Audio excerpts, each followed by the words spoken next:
Hey soccer friends, I just want to give a shout out to our partner, TeamPlayr. They are changing the game on how you find the perfect soccer team for your player. Parents, this means no more endless social media scrolling to find information on teams. With TeamPlayr, everything you need to know is just a few clicks away. It's simple, straightforward, and lets you find the best coach and team for your player without any of the usual headaches.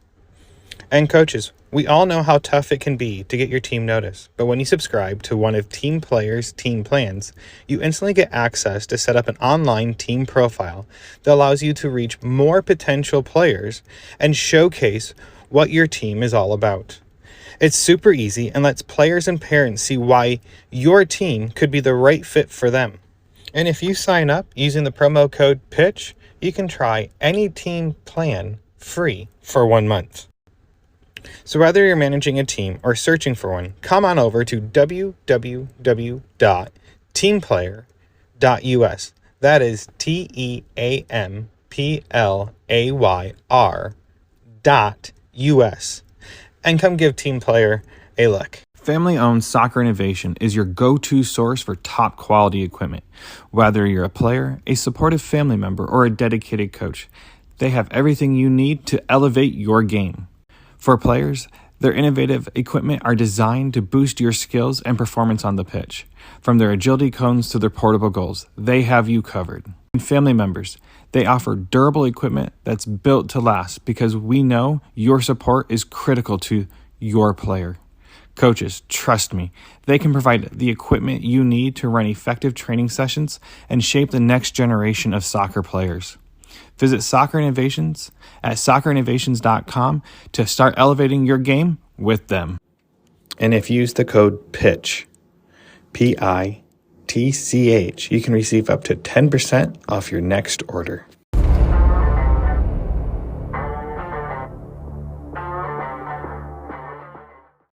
Hello, and welcome back to Chat by the Pitch. This is Ian Babcock, your host. This week I interviewed Allen from TeamPlayr. He and his team are trying to revolutionize how players connect with teams and how teams connect with players. Before I say too much, let's start this chat and head to the pitch.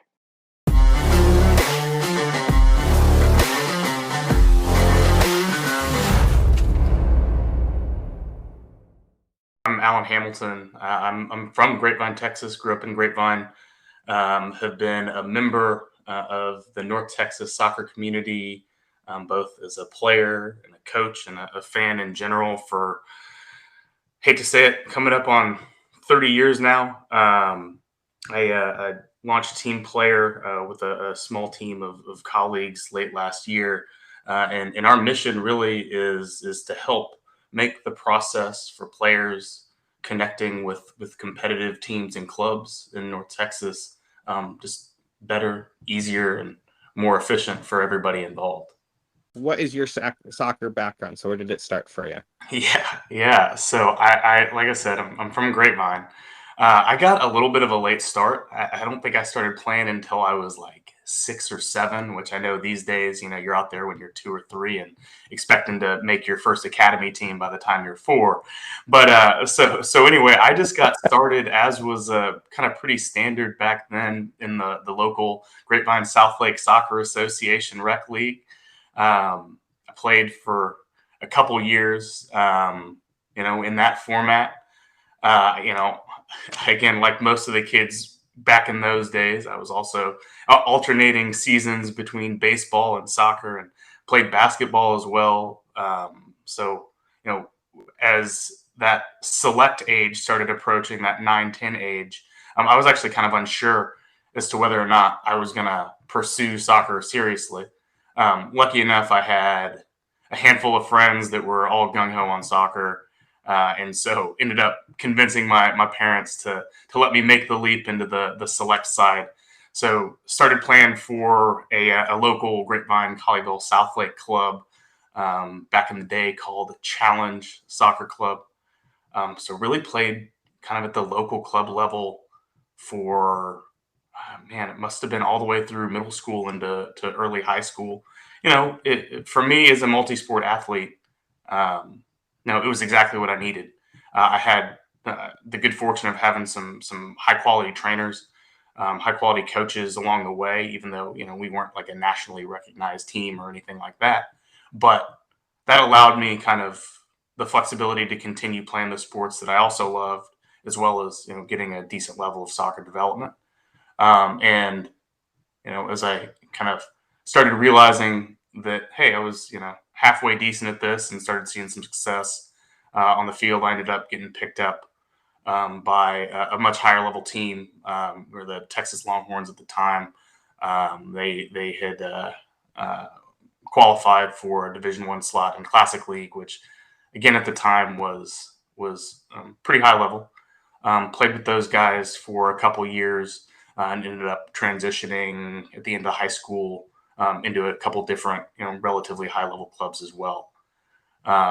So as my youth career kind of came to an end, I'd always set my sights on playing at the next level.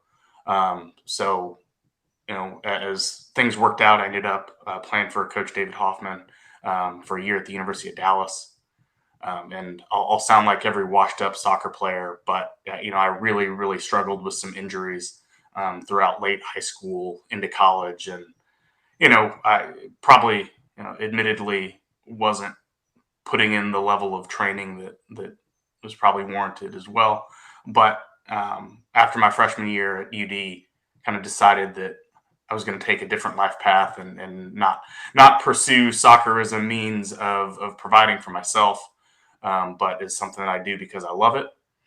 So I ended up transferring to Texas A&M, where I was still fortunate enough to play for what I would say is a very high level club team down at A&M for 5 years, and obtain an industrial engineering degree, which has opened a bunch of pathways for me, outside of the soccer world. So very, very thankful for how things worked out. But I think it just goes to show there's a lot of different benefits and different pathways you can take as a soccer player growing up in North Texas. That's amazing. How did you get into coaching then? Yeah. So I've always enjoyed it. I've got a little brother. My parents were coaches of us and of him, and so even like in middle school, high school, I was always hanging out trying to assist and help out with the younger guys. And so as I got into college, and really when I transferred to A&M, I got really involved in the local club scene. I was a trainer there, even as a current player and student.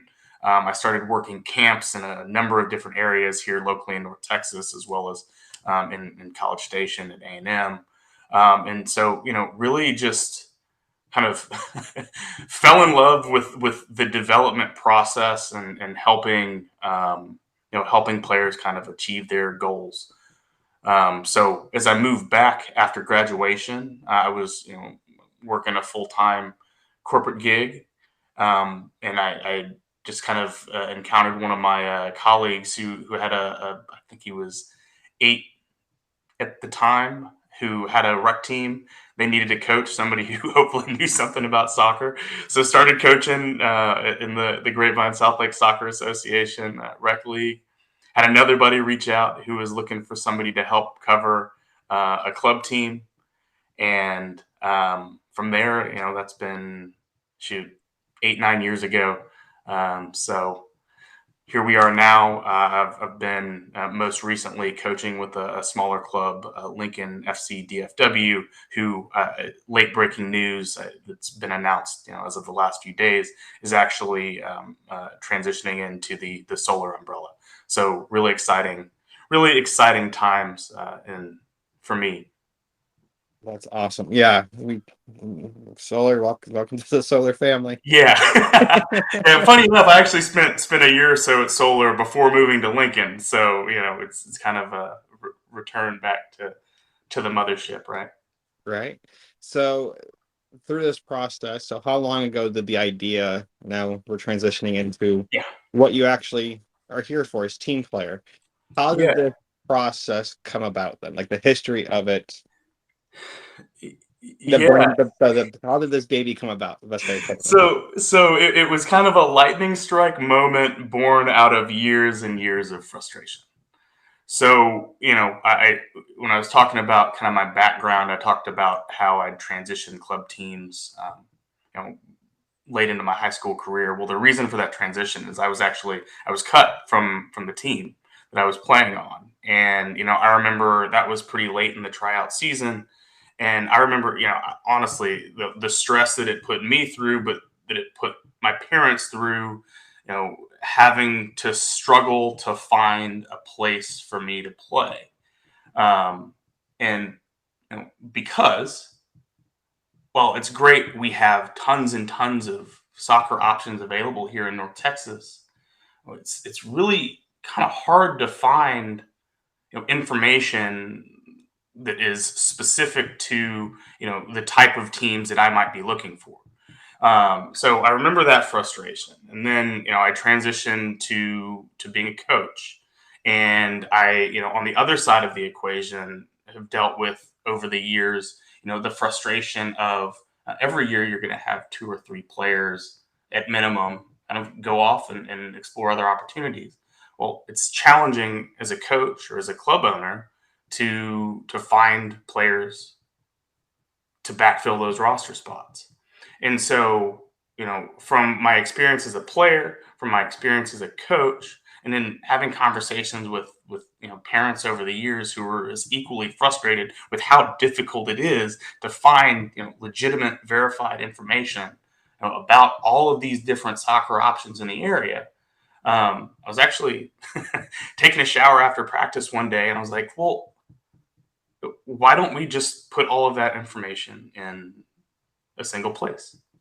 Right. Um, and so, in my corporate life, I've worked at a technology company for a long time, so I'm fairly technical myself.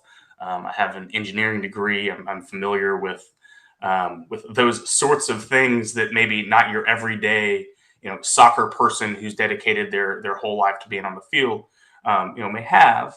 And so I kind of combine those skill sets to build what is now TeamPlayr. And TeamPlayr is essentially an online platform that, as I said, allows teams and players to more easily connect with each other. That's kind of how I started. That was the whole point. I mean, I shared my story with you with my son. It's trying, like, when you are no longer with a team, where do you turn? And there's no information out there. Exactly. I mean, Exactly. And yeah, and if we can kind of double click on that, right? I don't think it's for a lack of trying, right? It's just, I mean, number one, it's expensive to develop an online presence. yes, It requires a certain skill set, and it requires resource to maintain that reliable, up to date information. And so we know even at the largest levels, these clubs don't necessarily have that resource or skill set to develop the kind of platform that you need to provide this information reliably and consistently. And so that's we want to take on that burden for these organizations. And the platform is available and I believe valuable to everybody. But as we've seen, historical gap in information isn't necessarily um, because of a lack of trying by the teams right. or by the clubs. It's at least my hypothesis is that um, you know creating a platform that is really required or that's needed to kind of distribute this information is not inexpensive. It costs money. It requires a certain skill set, and it requires dedication of resources to ensure that the information is continually updated and remains reliable for the audience. And so I just think there's been I don't think that these clubs even the larger clubs necessarily have those three components in place, or even plan to dedicate those three components to building something like this, even for their own purposes. And so what we want to do at TeamPlayr is essentially take on that burden for these organizations for the greater benefit of the community. Yeah, I agree with you. So I'm always digging through all the major clubs' websites. Yeah, And I'm my biggest pet peeve is you can find a list of coaches, but you can't find where they train. exactly. Or you find where they train, but you don't have a list of coaches there or what age groups train there. Right. And as a parent, that's frustrating because I just don't want to have to call the club, then talk to one person, then possibly get shuffled to one coach. Well, my roster is full, so try this coach in the same age bracket. And Right. it's frustrating as a parent because, or you're playing the telephone game with some friends because they know a coach in that age bracket and they're playing the middleman for now until something more develops. So then you're out at training and finally you get a chance to talk to the coach. Right. And then you finally have a face to face, but you might have a week or 2 weeks go by before you're even having your player in a facility to train. Exactly. Yeah, and I will be the first one to say that the TeamPlayr platform itself, we have a long way to go as far as where we see the platform kind of reaching maturity. We know there's tons of functionality we'd like to add, but again, to your point, it's frustrating as a player and as a family to just not have access to kind of the basic level of information that you need. And it's one thing, if we were talking about a decision, for kind of a low dollar value purchase, right? But everybody knows, right? In most cases, you're looking for a service provider effectively who you're going to pay thousands of dollars a year, to provide to you a service. And if you were shopping for a car or for a travel ticket of some sort, you expect to have up to date, reliable, and complete information available to you so you can decide how to invest your dollars and what service provider is right for your unique situation.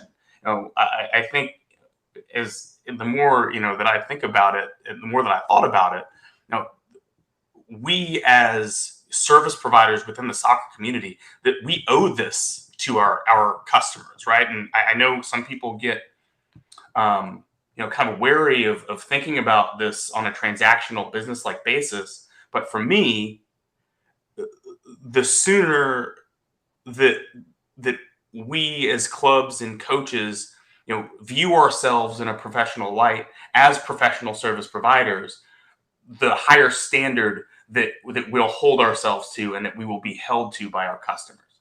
Right. I'm right there with you. So my son is getting ready to go play select, and I was calling back in February to get pricing so I could give the coach because I'm the team manager. Right. And they hadn't even at the end of February, they didn't even have pricing even thought about. They're getting ready to have meetings about it Right. within the club. And it's a huge commitment. I mean, on the low end of this fee, there is the coaching fee, which anywhere from $1,700 to $3,000, depending on the club. Then you have to throw in all the league fees, the tournament fees, facility rental fees for practices so you can still have practices when the rainouts, and it adds up quick. Right. Then like kit fees for a Right. player, like what's the bare minimum and what's the recommended. They give you the bare minimum cost, and then come to find out it's almost a third to 2/3 more than that cost because if you're like my family, we do laundry once or twice a week and that's it. And to have enough practice clothes for my son to go to practice all week, we have to buy doubles of everything then. And if you're playing in a team that plays a lot of tournaments, you need 2 to 3 kits for games. And parents don't think about that. until it's too late. Right. Right. And again, I don't think, I as somebody who has, been a club administrator in the past and is just familiar with kind of the intricacies of running an organization, I know it's not for a lack of trying. It's just hard. And again, in this community, especially, as coaches and even a lot of the directors, like, we want to be on the field. We want to help your player. We want to help your player become as good of a soccer player as they can. And, thinking about your marketing plan is not necessarily like what most of us want to be doing. And so that's why I just happen to like doing that stuff, and I love soccer. And so this is again, this is where we think we can really provide value to these organizations, and ultimately, again, to the players and their families. So that I understand. Like, you guys want to be on the field, you guys want to be coaching, you guys want to be doing your own, what you guys love doing. I would say majority of coaches love doing Yes. with coaching, and this is where I look at it as the smaller clubs and the big clubs and the medium-sized clubs. The larger clubs normally have this whole back office set up to help Right. with the marketing, and that's where you're paying for all those extra fees, where the smaller clubs normally have volunteers and all that fun stuff. I mean, we Yes. can get into semantics of Right. all that. Right. And it's fascinating how it all works out. And I know, how do I phrase this? I know that you guys are trying to bring clubs, I'm guessing, correct me if I'm wrong, trying to bring clubs to share this information year round with families, what the cost can look like, or are you guys just trying to be just the facilitator of teams and player locations? So we have some kind of base criteria, or sorry, base information that's available right now. Cost is not one of them. So we share, and again, I want to differentiate too. We share at an individual team level, location, competitive level, league, and then give the profile owner, whether it's a coach or a manager or another verified representative, um, the opportunity to kind of expose their own brand. There's a free text section where they can provide a description and overview of their team. You can upload pictures. You can list any accomplishments, and so uh, we have not included cost in those initial components because I know, just frankly, from a, a club and team perspective, cost is sometimes variable, and so that's not. We're sensitive to that, and so we don't ask teams or clubs to share that. Now, that's not to say that we wouldn't in the future if there is enough demand for that information, but at this point, we don't share that. It's a hard data to get, even as Yeah, a parent. I mean, exactly. as you guys are going through, so I've played on your website, so I can go on and create a player profile for my Yeah, son. So yeah. how is that information shared, or is that only shared for coaches to go through, or how does that information shared with the soccer community, possibly to help these players grow? Yeah. So from a player, and then when I talk about players, we're at the younger age groups, we're talking about parents as well, right? They're the ones Right. doing the searching on behalf of their player. But from a player perspective, we want to balance convenience and efficiency with privacy, right? We don't intend to share player information with parties that aren't our direct customer, and have agreed on certain terms of use. So once a profile is created by a player or by a parent, we have essentially a matching automation that takes the information that you've provided. It identifies one of the profiles that exists within the TeamPlayr network of teams, and provides essentially a two-sided email. One goes to the verified representative of the team profile that, hey, a player has created a profile and we believe is a good match for your team. And then a second email goes to the player or parent that indicates this is a recommended team based on the criteria that you have indicated in your profile. Gotcha. So now, does the same thing happen for a player where they get emails on new teams that come through, or is it just they have a profile now and Not currently. And again, it's to avoid,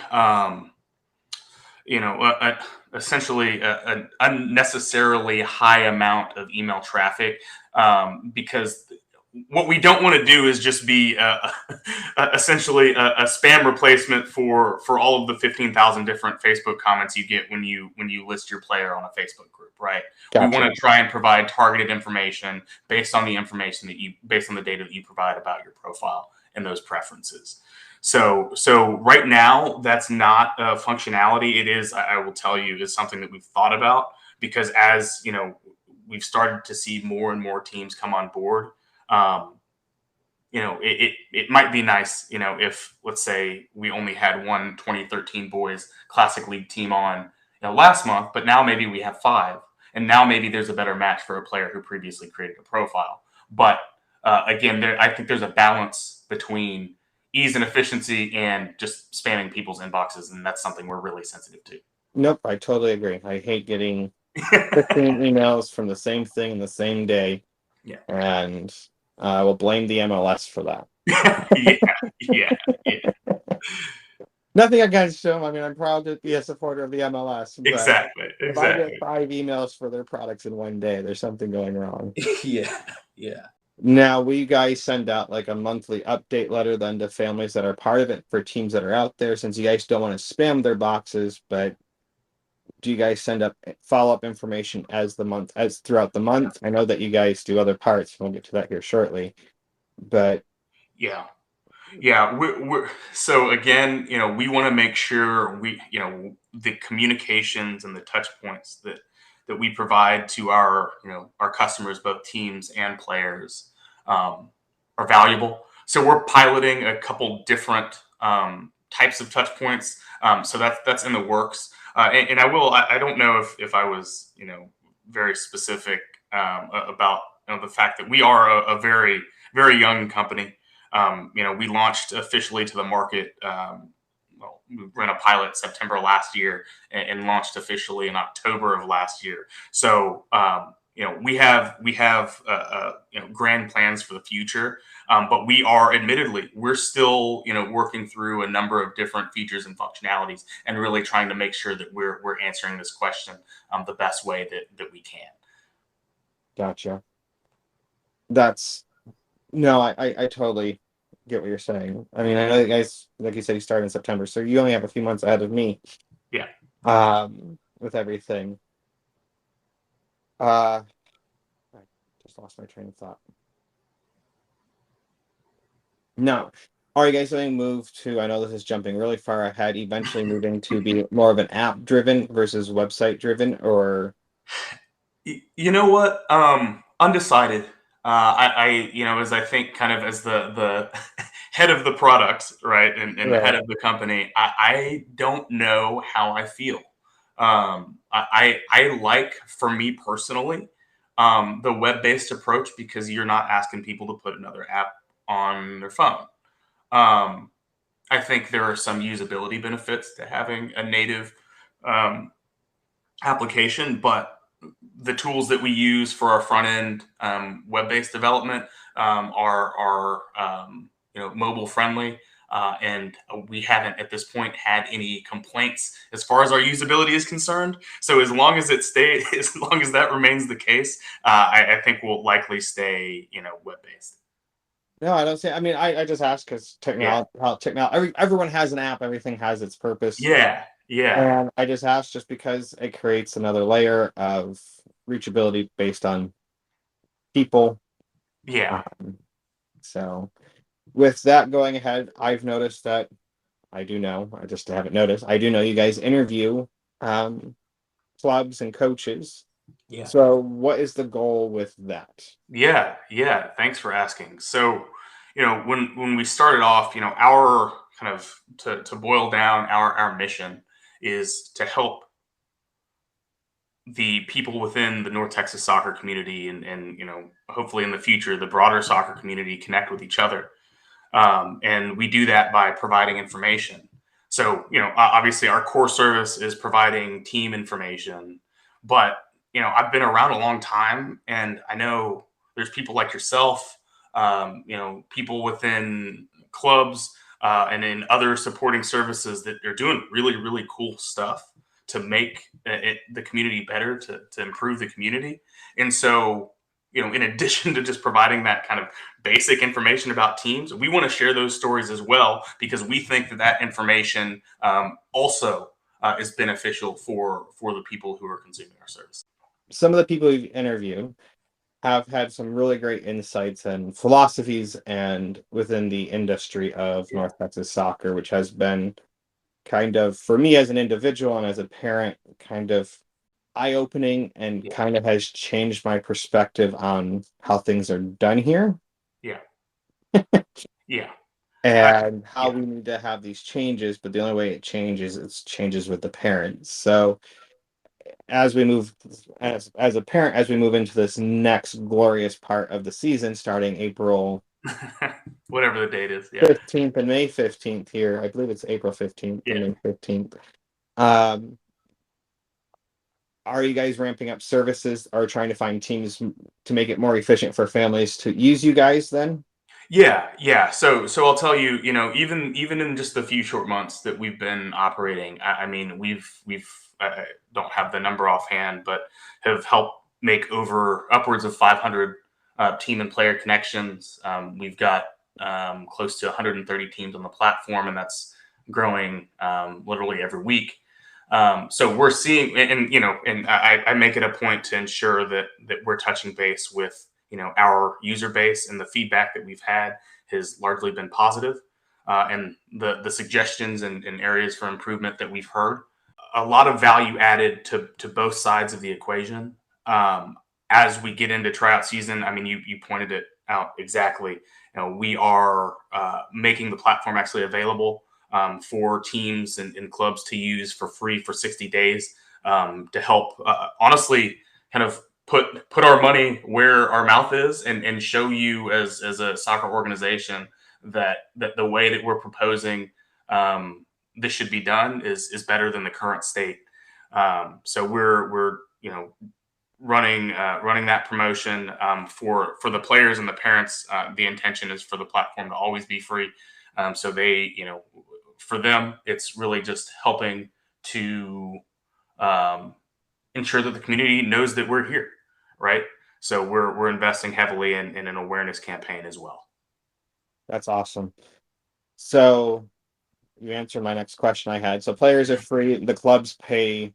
The teams pay, not the clubs. The teams pay to have their. And for other teams that might be listening, or coaches might be listening, is this a yearly fee, a monthly fee for them then? Yeah. So from the team perspective, there are monthly and annual subscriptions available. As we kind of step back, we want to make sure that this just doesn't make sense for the large organizations, right? The people who have the resources. So our pricing model is structured such that it should be accessible by even individual coaches. However, we do offer club plans for club directors or club owners that see value and can price that way as well. If you have, say, 10, 15, 20 plus teams that you want to put onto the platform. Yeah, I mean, I feel like the more for my podcast, I'll use my podcast as an example. The more I've done it, the more people I've talked to, the smaller and smaller my little world's getting. Yeah, right. I feel like everyone who I've talked to knows someone that I've interviewed or knows of them or has played against them. Yeah. Or grew up playing against them. I mean, it's amazing how small this community really is here. And it sounds like you're on the same path that I want. I want this to be a close niche community where I agree. To use one of the, I hope Wilco doesn't mind, but soccer needs to be a community sport and not just a Metroplex sport. Exactly. Exactly. And I know that the Metroplex is a community, but you're talking the size, to put it in perspective, is it Connecticut is the same size as the DFW Metroplex, if I'm remembering right? And people don't realize when you put that in perspective how big that is. Right. And when Right. you have all these clubs and all these teams, really need to be closer niche and be close in together so we can learn and grow and build. And to steal what Wilco said, so we can create a DFW superstar team to go compete against whatever U19, U20 team that comes out of on the Yeah. national stage, and that we should have a large enough community where it's not always about who's going to get paid for these kids to compete at the highest level. It's about the growth of the community. Absolutely. Like, Absolutely. like I've had the opportunity to get to know Wilco a little bit as well at Dutch FC, recently. But I couldn't agree more. I think it's great that we, provide a forum for the players to compete on the field. But for us as the supporting organizations, to me, and to your point exactly, we should take a community approach, and that our success is based on the success of the broader community versus one club or another. Now, again, I know people will debate that and whatever, but that's my perspective. and then I mean, I've learned a lot having a lot of conversations, and then now we're getting off tangent from what Yeah, TeamPlayr is, but I think it kind of brings it all full circle, because the easier the accessibility of the information is for families to find a team, to find a coach and coaching style that fits their player, right, the easier it'll be to grow and to create a more soccer developed right. community here, which is, I feel like, we are the hotbed of the area. And that being said, allows us to grow here, but at the same time, we have to remember it's about the players. Yeah, absolutely. And you're providing the option for that. And that's what I'm looking at. Like, the whole big thing is what you're doing is you're providing the avenue for the players to hopefully find the best place to Right. develop. And along the way, providing little pockets of insights from clubs and play coaches. And with your interviews, are you guys going to continue doing more of the club level and coaches level, or are you guys going to break it down more of the admin sides or player level, or what might come your way? Yeah. So I'll use this. Use your platform to kind of preview something that we're working on, in addition to our spotlight series, which is primarily focused on highlighting organizations that serve the community. I mentioned, kind of in my intro, that I played, objectively a decently high level throughout my youth career, and I was fortunate enough to play, at the NCAA level. But I haven't made my living. I never made a dollar playing soccer. My return on investment for all the thousands of dollars, I should say my parents' return on investment for all the thousands of dollars that they invested into the process, were the skill sets and things that I learned, and the bonds and network that I built, throughout those years. And so what I'd like to do, and what we'll be rolling out here over the next couple months, is a series called The Path, where we'll interview, players who have gone through the North Texas club soccer system.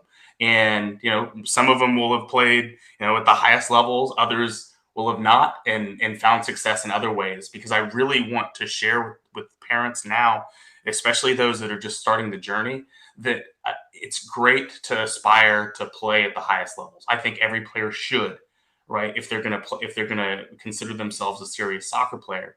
But at the end of the day, there's a very, very small percentage of those people who are going to realize that dream. But it's not all for nothing, right? There are legitimate, you know, uh, uh, personal personal values, personal skill sets that your players will acquire just by going through this process, and they will be better for it in their lives, regardless of what they end up doing. Right. I feel like that's the thing that people forget. I Yeah. don't remember who I was talking to, and I know exactly now. I remember after I said that. Um, da- da- Daniel Dobson. I talked to him, and it's soccer is the avenue to build the next thing. Also, not always to be on the pitch, but sometimes off the pitch. It's going to that college. It's going opening doors so you can do the next stage in your life, whatever it may be. If it's soccer related, if it's going to college, if it's going to be a pro, or just coaching. I mean, there's so Yeah. many different avenues that soccer brings a place for players to be, and doing this the pathway that you guys were talking about is going to be very fascinating to hear. Yeah. I mean, I can give you recommendations, but most of them aren't from the DFT. Yeah, yeah, and that's that's the challenge, and ultimately, depending on what kind of interviewee list we can get, we may expand outside. But I think it's important because, like we keep talking about, this is somewhat of a unique community given its size and given its soccer focus, that it really, I think it would be really valuable to talk about people who specifically went through this process, because a lot of us played for coaches that are still coaching. A lot of us are coaches ourselves now. There's I think the closer we can stay, the more it'll drive the point home, and hopefully ensure that there is greater alignment between the expectations of the players and parents and the coaches and organizations. I think that's important. I think having people to come on and talk about the collegiate world is so important, because so many Yeah, people are set on that D1, yeah, yeah, and there are so many different avenues. When I was talking to several people now, learning about the D1 process and the transfer window and the portal now, how that has yeah, completely changed the world of how players go to college, because yeah, the transfer portal just changed how a coach can recruit now. I mean, yeah, look what it's done for football and basketball. I can only imagine what it has done to the soccer world, because it's so much smaller, right, and the right, rosters are a third of the size of football team. I yeah, mean, or half the size. I mean, yeah, you're going from 80 players down to what, 22, yeah, 24 players. yeah. So that's we're looking forward to getting that out there. As as a podcast host, it takes time to get those things turned around, but more and more, our goal is to continue to add value to this community, and for anybody listening, we love feedback. We're not too proud to change. We're here for everybody involved. So please feel free to reach out to me. Sounds awesome. And so I'm not taking up too much more of your time. It's Yeah. times, as I've always tell everyone, it's one thing you never get back. Oh, let's keep it going, man. Come on. I can go all day on this. I mean, my son might tell me what's lunch, but that's the thing. It's like soccer is one of those things that I feel like in our community, as we sit at the soccer fields, like I sit and talk, and I think my wife gets a little crazy with me, because I do I do my podcast, but I'm always researching. Like, Yeah. we're going on vacation this summer, and she's doing all the research on vacation, and I'll admit, we're going to Disney, and my high priority is, okay, we're going there to have fun. I'm more of a wing it type person, and my wife wants things planned out. But for soccer, this is something that never stops. I never stop reading. Like, my Facebook feed is all soccer. Yeah. Yeah. And it's like I was trying to avoid the soccer highlights this weekend, and it's like I was scrolling and scrolling and scrolling. I never once saw the scores of the games this weekend, because of the Dallas Cup. There was Yeah. so much going on about Dallas Cup, then the English Premier League with all the this weekend with all the players hitting the ref, and Oh all gosh. those fun things going on in the world of world soccer outside of the Metroplex. And it's amazing how much soccer's out there. And I feel like there's, going back to what we're both trying to do here, is fill our niche market that we have here, Yeah. and provide a positive resource. And I don't know, nothing against the clubs, like you said, they're there to provide a service of soccer Yeah. training, not always providing the plethora of information. Right. Um, so I I'm going to ask my 2 questions and we'll wrap it up. But I do have questions. I can call you so we aren't recording anymore. Yeah. And I'll be editing a lot of this out here. I edit myself talking most of Oh it. yeah, for sure. My first question, are you guys planning on releasing anything for the upcoming tryout seasons for information for parents to have? Or are you guys going to continue on the path that you're on just because you've only been around for Yeah. 8 months, 6 months? Yeah. Yeah, so specifically for tryout season, we actually did just roll out a feature that is a tryout calendar. So now, again, for mutual benefit for the teams and clubs and for the players as well, um, the anybody with a team profile can now log into their TeamPlayr account and create a tryout or open practice event.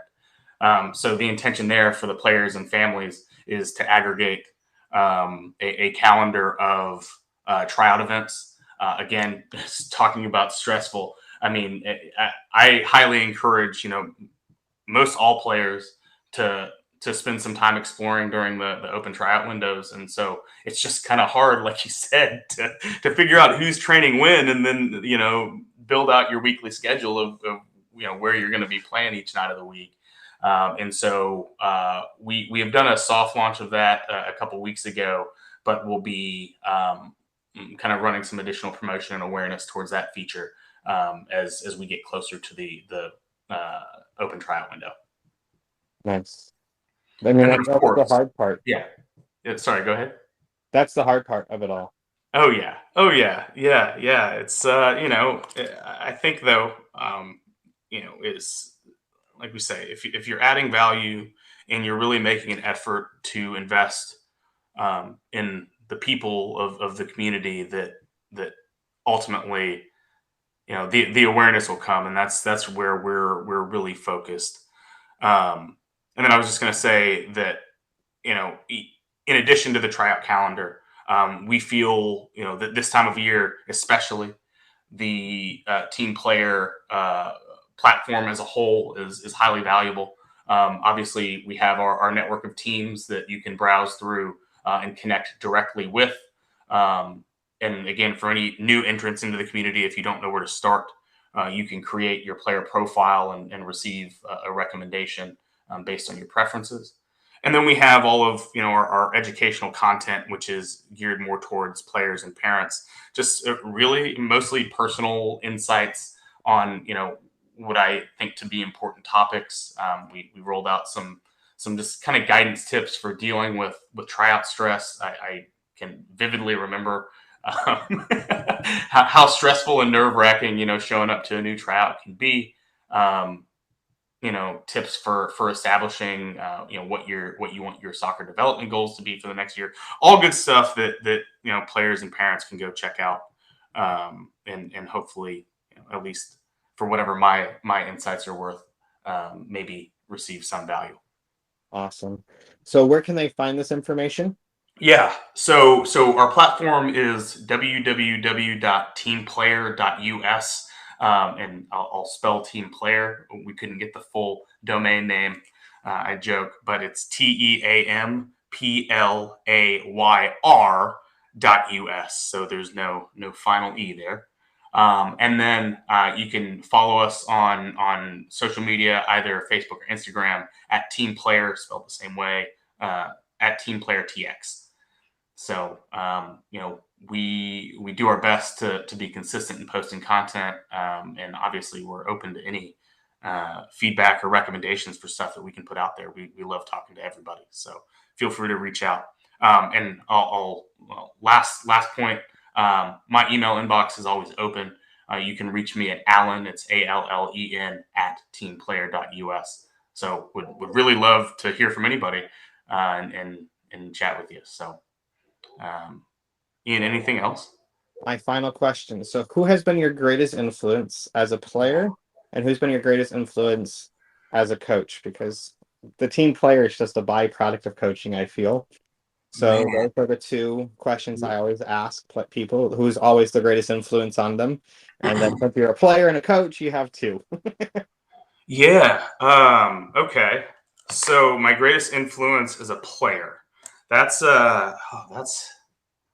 that's a tough one. So I'm gonna. I hope this isn't the easy answer, but as a player, um, greatest influence has been my mom. She is a person who is very process oriented, and would kind of help me understand that output required input, and was also always willing to tell it to me straight. My dad on the one side, he was my hype man, but as a player, when I wasn't doing things right, my mom was always willing to tell it to me straight, and ultimately, that's how you improve. Um, on on the coaching side, so I'll flip it. Um, so my dad coached me playing basketball for years and years and years. Um, And I told you he's my hype man, but he was also seeing the energy and effort and the pride that he took, not just when I saw success, but when any of my other friends or other teammates saw success. Has set a great example for how you truly motivate kids, and I try and come with that same energy and same level of support and respect that he did when he was coaching me. Nice. I mean, that's important.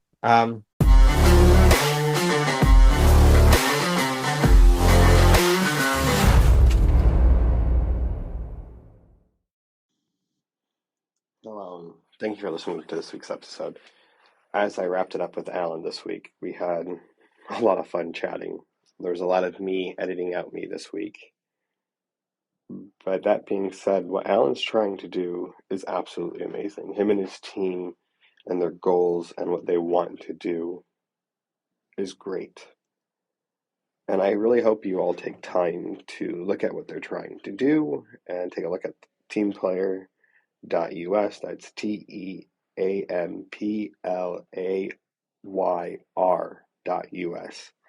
And what they're offering is pretty cool. And if you take time just to play with it and just create a profile for your player or players, and if you're a coach or a manager or a club, maybe take some time and look into what they offer and see if it's something that you guys can truly utilize. I feel like this is something that's missing as a parent.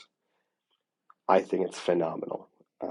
I know there's several free ones in the area, but I'm hoping with the paid side of this, it will be working wonderfully and doing everything that it needs to be doing. And when you get time, read the articles that they have written and the interviews they have done, because at the end of the day, it's truly remarkable what they're trying to do.